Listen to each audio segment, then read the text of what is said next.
Hey guys, HuShang here. Welcome to another Starcraft 2 lesson. In today's lesson, we're going to be looking at something I like to call the same base count rule against Zerg.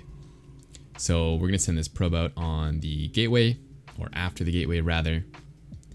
And what I want to show you guys is this rule that's going to allow you to stay safe and not get too greedy against a lot of different openings, even if you don't know exactly what their opening is, or if you don't know what the response is. This rule is going to keep you safe. So it's a general rule to make sure you don't die to any crazy shit, basically. So our probe gets in here. This is a game I just played on ladder a couple minutes ago, and we see that they've gone for a very fast pool and a very fast gas. So I believe this was a 14-14, or maybe slightly earlier. But it's a very fast pool and a very fast speed. So what I've done in reaction is I've seen that they don't have an expansion. And so the same base rule basically just means that if Zerg doesn't take an expansion, you also do not take an expansion.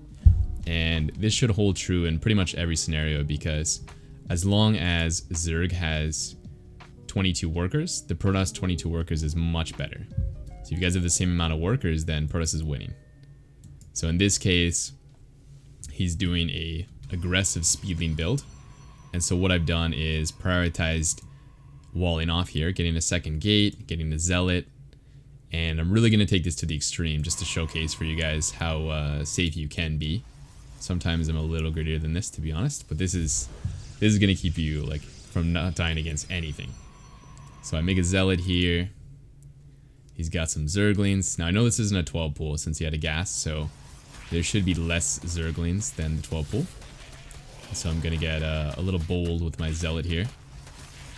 Come out, and if he does try to sneak by, then I can just make a shield battery, so it's no big deal.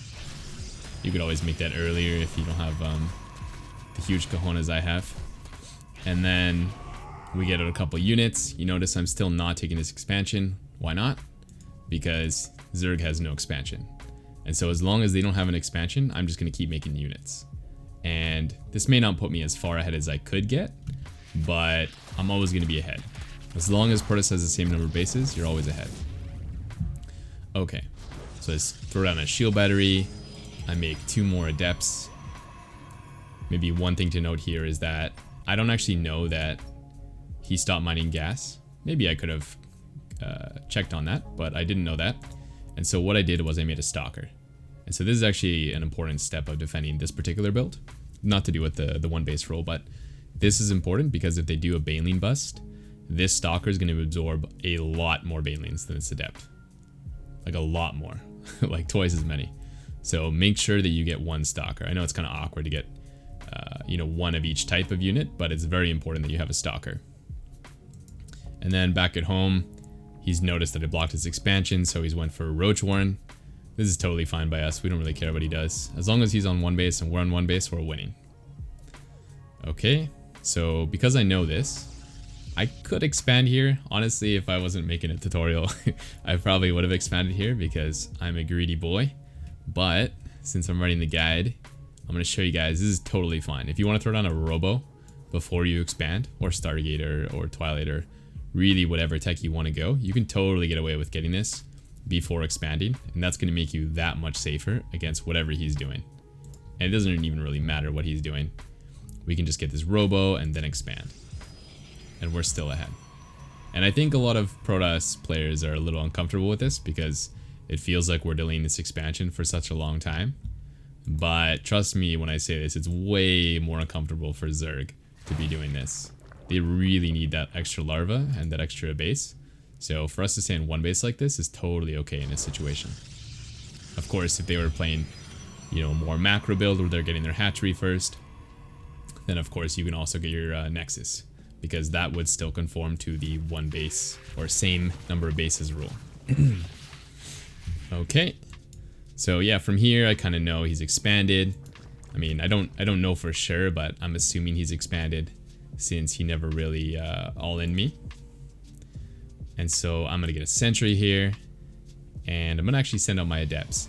Now this is a little bold, to be honest. You don't have to do this. There's really no reason to do it, like to get ahead.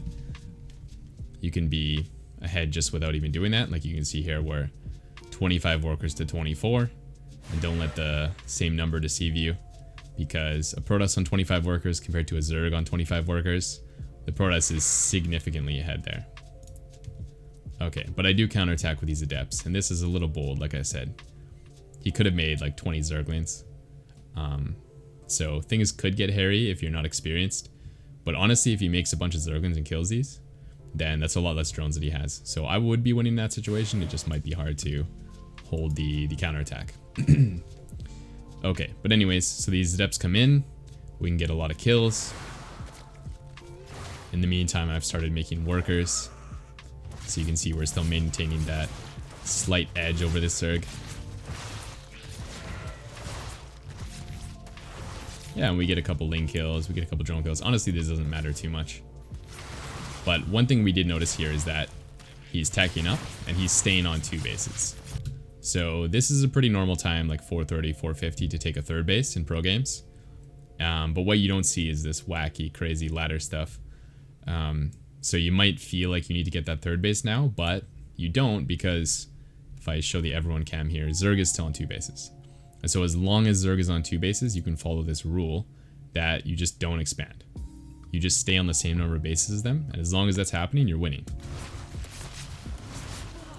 So because I noticed that, what I'm going to do is grab another tech, and eventually I'm going to grab some more gates and just keep building up, because if he's not expanding, then why should I?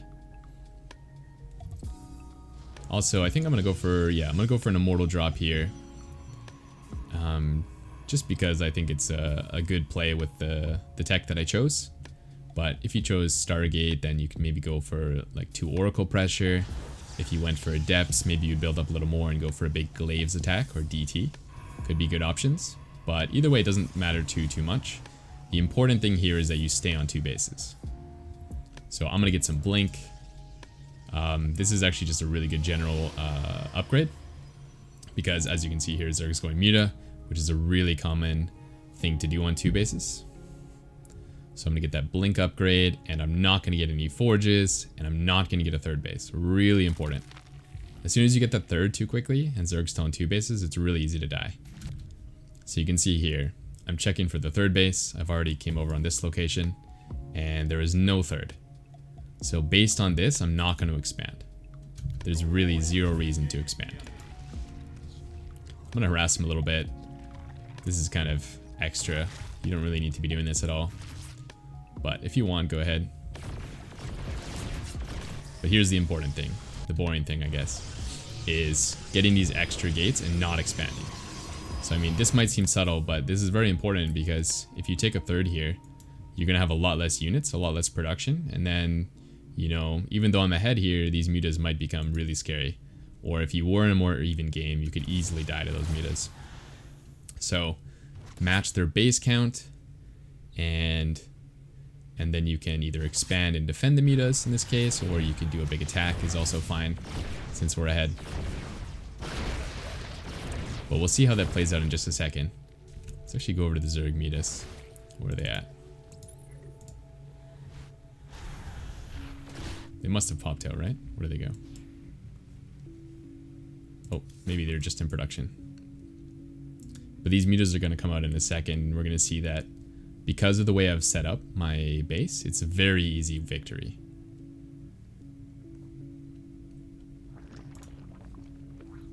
So he finally gets a 3rd base. So based on our rule here, we can actually just take our expansion. This is a rule, or a good time for us to do that if we wanted. See, I think I might take it in a second. I actually don't remember. I'm not going to use it though, because we've played this game so well that we're really far ahead. And so I don't feel like this Zerg has justified me playing him too much longer. But so we see the mutas, we pick up.